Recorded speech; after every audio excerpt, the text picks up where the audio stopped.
the topic of the a just transition is as important as it is timely for this discussion that we're having today. But as with all concepts, the concept of a just transition could and probably does mean different things to different people. And so perhaps as a starting point for us as we try to unpack what all of this means, certainly from a banking perspective, I think it would be great to really just start by unpacking the concept from the different perspectives that are represented by my panelists.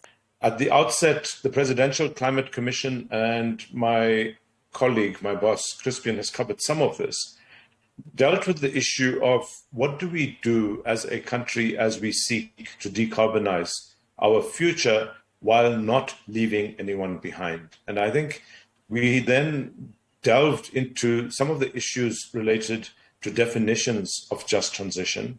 And we found that while there was a fair amount of literature on the subject, as South Africa, we found it necessary to create our own understanding of what such a just transition would look like. And you, colleague facilitator, should know as well as we that the National Planning Commission made it quite clear in the context of our endeavors for economic growth as well as social progress that in any transition that South Africa undertakes, there has to be a centrality of the vulnerable and the poor in that process. It also emphasizes a diversified and broadened ownership of the economic base as we progress down this road. And finally, I think it needs to ensure that as in the context of climate change, reality unfolds, that we assist societies who are vulnerable to climate change to in fact undergo resiliency measures to deal with that climate change as it confronts us.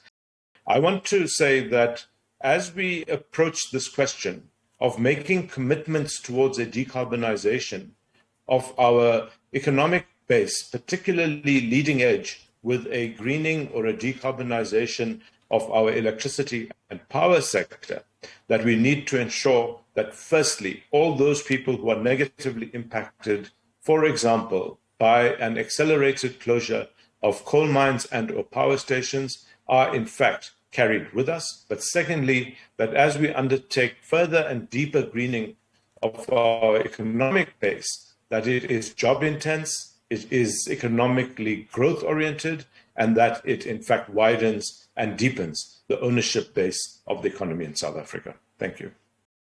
Just transition is really about people. It's what it is, The starting point of any discussion around just transition is that we have a transition that is unfolding. It's a global trend, it's led by climate change impact and the need to address those impacts. It's also led by technological innovation. And the starting point really is that people, but also companies, countries, communities have a different ability to adapt to that change. Some people can adapt on their own because they have the skills, they have the resources, they can deal with it. Many, and certainly in South Africa, most people do not have this ability to do that on their own, do not have the resources. And in that sense, they are very vulnerable to the impacts of climate change. Whatever those impacts are, this can be, physical impact, like change in weather patterns, floods, like we've seen in the region, of course, droughts, but also transition impacts, change in policy, in technologies, the closure of particular facilities, like plants, like mines, and so forth. And they are set to lose their jobs and their livelihood. So the concept of a just transition really says, well, we want to make sure that vulnerable people, vulnerable communities, vulnerable businesses are effectively better off through this transition, ideally, or at least not negatively impacted by the transition. And the focus really is then on those vulnerable people. If we think about at a conceptual level in terms of areas that we want to achieve, we've thought about it in South Africa around 3 key dimensions. The first one is procedural justice. It's making sure that we have an inclusive process. So the idea is we cannot have a just outcome if we don't have a just process, an inclusive process. So everyone must have a say in designing the process. The second area is distributive justice, is how do we deal with the loss of jobs, the loss of livelihoods? A plant is closing down, a mine is closing down, factories restructuring, changing. How do we deal with those direct impacts? Because people are impacted. And then the third dimension, which is not so prominent globally, but certainly very important in the South African context, is restorative justice. How do we use this opportunity to kind of right some historical wrongs, to restore some of the livelihoods, some of the environment, some of the economic and social opportunities going forward? So this is effectively how we think about it in terms of just transition. And of course, from a financial perspective, then the question comes, how do we finance such interventions? What is the burden sharing agreement? Who is going to finance what? Who should finance what? A stable financial system is going to be a prerequisite for just transition, because at the heart of transitioning is finance. And it's important for us to think about transition, not just within countries, but across countries, across industries as well. So my sense is that more work is required for us to have a broader conversation beyond just about the coal in Mpumalanga. What are the macroeconomic impacts of reducing 50 billion rand worth of export earnings from the South African economy? How do we replace those foreign currency earnings in order to reduce the risk of the balance of payments instability? How do we also deal with the inflationary impacts of the shift away from fossil fuels? Those of us who follow global macro developments would have seen that inflation is currently a global concern in the US and in the EU, and that's transmitted into inflation pressures in those markets. Now, this is just one example of how transition is not just a linear story about socioeconomic development, it's also a macroeconomic stability question. Now, why is this important for us as banks? Fundamentally because the success of the banking sector is directly aligned to macroeconomic stability in any economy. Our ability to finance and support the financing of the transitioning, be it directly in financing our clients or investing in communities, will require macroeconomic stability. And this conversation, in my mind, has up to now been limited. There are also transition risks.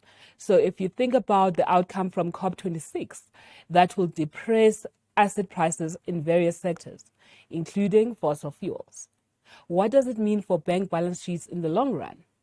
So if a just transition doesn't get us to a situation where banks and the financial sector is not left holding stranded assets, we could have a problem. Because this fits back into the economy.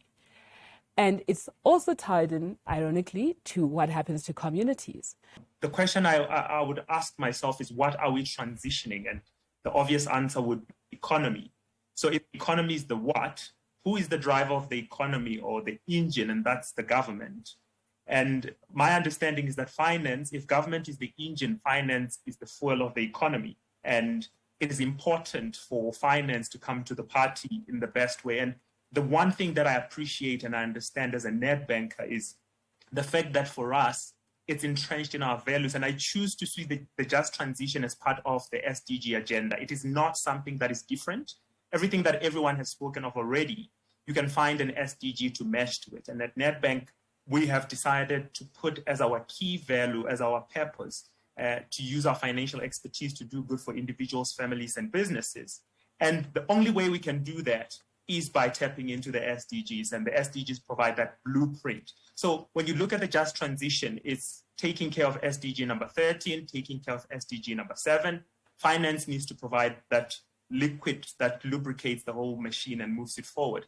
And it needs to be done in a just way, and that is talking to SDG number 1, reducing poverty, is talking to reducing inequality. So for me, the framing still remains relevant for us, and I believe that as the finance sector, if we continue towards working towards the SDGs and making sure that as we address the SDGs, we do not again create gaps by financing those things that create more problems in the system. And I believe for me, then we will be able to achieve that just transition. And obviously, it's good that we have other stakeholders around the table, because finance alone is not going to be able to solve the problem. It's a multilateral problem that is going to need a multilateral solution. What are the building blocks for ensuring that we are transitioning the economy, but we also make sure that we leave nobody behind, or we minimize or reduce the impacts on the economy, but also on people?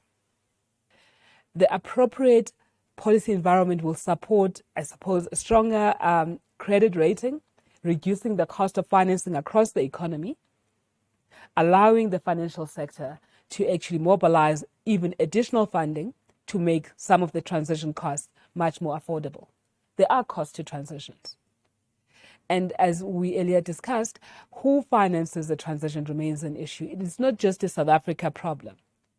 I think for all fossil fuel dependent economies, financing the transition is almost a double-edged sword. On one hand, they expect to get less revenue from fossil fuels. On another hand, they must finance the transition. And unless we get the environment that we all operate in, supportive of not only financiers and investors, but also communities, we might not minimize those costs. And this takes me to a comment that was made by Gaylor, which is that this is a transition that is unfolding clearly over a period of time. And the question is, how is it unfolding, firstly, and what are the markers, and what do we do along the way in making sure that we do not find ourselves in a situation where we are far behind what we should be doing, or where we should be in making sure that the transition is just, or that in fact we are off track altogether? I think the first point in the transition, and that's required at a national level and at a global level, is, are we on track to address climate change? And we mustn't lose sight of that.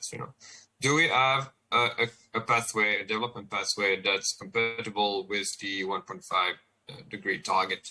And I repeat it because often I feel it's getting lost when we talk about just transition. So that's a premise. If you do not have a pathway, a development pathway that's climate compatible, then forget any discussion about just transition, to be honest. That's the starting point. Then I would argue, the first thing, particularly from a financial perspective, is do no harm. That is the first principle. Do no harm. We still channel significant amount of funding towards fossil fuels globally and in South Africa, including through subsidies, but also direct funding. That needs to be phased out. We heard about the risk of stranded assets. That's real. I think we also need to reckon with the fact that countries are progressively moving away from carbon-intensive products and carbon-intensive jurisdictions. And that if we do not move out of fossil fuels, if we do not move out of coal in South Africa, we are going to lose access to virtually every market and every financial flow going forward. And that's a reality that's coming on the ground as early as 2023 from the European Union. If we don't decarbonize, our access to the European market will be significantly curtailed going forward. Of course, then it's about being proactive. Can we then finance just transition proactively? We need to reckon with the fact that there are good commitments out there. There is some financial flow going towards just transition. There are good projects, but we don't yet have the ecosystem, the financial ecosystem, to comprehensively and adequately finance just transition going forward. And that's going to take a clever balance between public and private sector collaboration to provide the framework, the incentives to do that, and providing the funding to the right kind of projects, the right kind of initiatives, the right volume of finance, the right type of finance, to make sure that both, I would say, both the projects on the ground, the initiatives, the new factories, the new plants, the new jobs are being created, and that's one end. But on the other end, that we also have that systemic shift, that systemic transformation. We can't reduce the just transition to a series of projects and initiatives on the ground. They're important, those projects and initiatives, don't get me wrong, but it's just not it. We need that structural transformation. Take us forward, Dipak, and tell us what are the elements of this green revolution that will ensure that we actually aren't addressing issues perhaps from a singular perspective, but that we address all the issues that have been outlined in this conversation. Now, which leads me then to the hard nuts and bolts of what an initial energy transition might look like, with a fairly high portion of grant and concessional financing underpinning what would eventually be blended finance. In this context, I think we have all the makeup, all the potential as South Africa to become a leading light as it relates to what a just transition is, firstly, but secondly, to begin to find real practical financing solutions for the wide variety of challenges, whether they be mitigation, adaptation, or in this case, ameliorating the negative consequences of greening our economy. And when I talk about green revolution, what I mean is starting down a pathway of economic prosperity and growth that is financeable, private and public sector, blended finance, and that which sees us developing on the basis of our natural endowments a competitive position in the regional and the global economy. I'd conclude by stressing that I think we kind of in a fork in the road. The question is not whether or not the transition is going to happen. The transition will unfold by global trends. The question is whether this transition is going to be just or whether it's going to be unjust. And we are on a trajectory globally and nationally where we are more leaning towards an unjust transition as it stands. So we are in a fork in the road. Can we make that transition just? And then can the financial sector, both public and private, play its role? I'd say by making deals more than buying deals, and actually being proactive in its contribution and ambitious is really the key question that we need to engage with. And that's going to have a massive impact on whether we can achieve a truly just transition going forward, and not just a low carbon transition, which obviously would not be just. Everyone has to do their part, and someone spoke about financial institutions being proactive. Definitely, I think that's the big wheel that still needs to turn within the banks. We have to stop thinking about deals walk through the door, but go out and actually search out for these deals that will lead us to a greener and a more sustainable future. So a just transition is something that we have to be proactive about rather than be reactive.